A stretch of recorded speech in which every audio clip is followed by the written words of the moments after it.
Next question 2.12.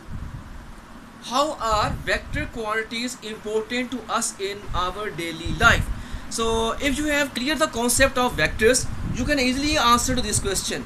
Vector quantities are very important to us in our daily life because we can find the direction and magnitude of some parameter. Like suppose if we want to locate the position of some aeroplane in the space, so we can use this vector quantity. We can use the vector quantity to find the direction of that aeroplane, mean using the position vector. So in this way vector quantities are very important to us in our daily life. So you can explain this way. Suppose an aeroplane is flying in this direction. This is the x-axis, this is the y-axis. You may also take east, we also take north. Suppose I say east, north. So aeroplane is somewhere here. So you will locate this position of aeroplane with this vector quantity. Like its position will be denoted as P. So in this way you can locate the position using the vector quantities. It means vector quantities are important to us in our daily life.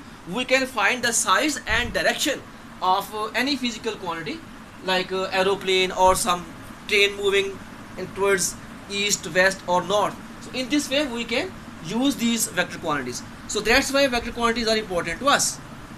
Okay, now 2.13 question short.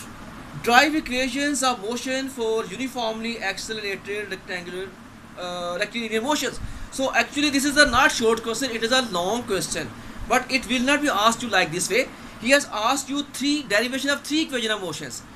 He has asked you at a time derivation of three equation of motion in this question. So we have already proved the three equation of motion. First equation of motion, second equation of motion and third equation of motion. So it is a long question, it is not a short question. Okay, now move to last question 2.14. He is asking you sketch a velocity time graph for the motion of the body.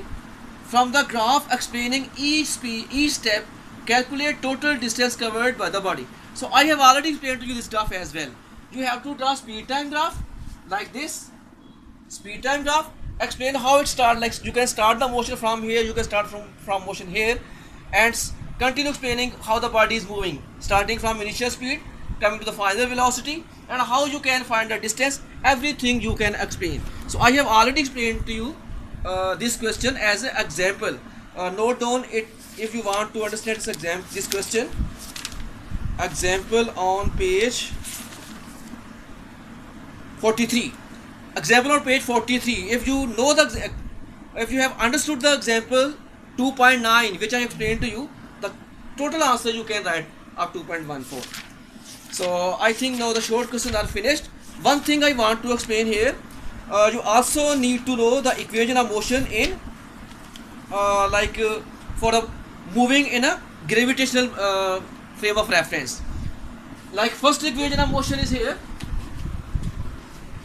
Vf is equals to Vi plus At. It is the equation for the body which is moving with uniform acceleration on a straight line. If somebody is moving upward or downward vertically, then we have to convert this A into G. So put here A is equal to G.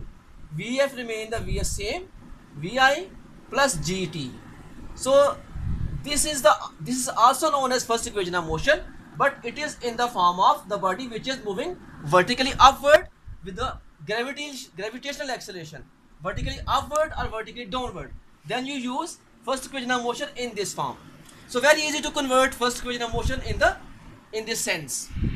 Okay, now second equation of motion, S is equal to Vit plus half At square. So you know it is second equation of motion. For vertical motion of the body, if somebody is moving upward or somebody moving downward, then again you have to change A in the form of G and S in the form of height, because the body moving upward or downward, S is taken as a height. So change S as height H, Vi remain as it is, T remain as it is, half remain as it is, just A changes at G, Gt square. So this is the second equation of motion in the form when somebody is moving upward, vertically upward or moving vertically downward. Then you use this equation of motion. So it is very easy to convert second equation into this form. Likewise, you can also convert third equation of motion. What is third equation of motion? 2as equals to vf square minus vi square. So again, you know, a can be changed into h, a changed into g, s changed into h. 2gh equals vf square minus vi square. So this is the third equation of motion in the form when somebody moving vertically upward or vertical downward. So you can also see on page 49 equation of motion for bodies moving under gravity. So these are the three equations, this one and this one, for the body which is moving under gravity, mean moving vertically upward or vertically downward. So here we have finished our short question. So next we will start our numericals. Finish.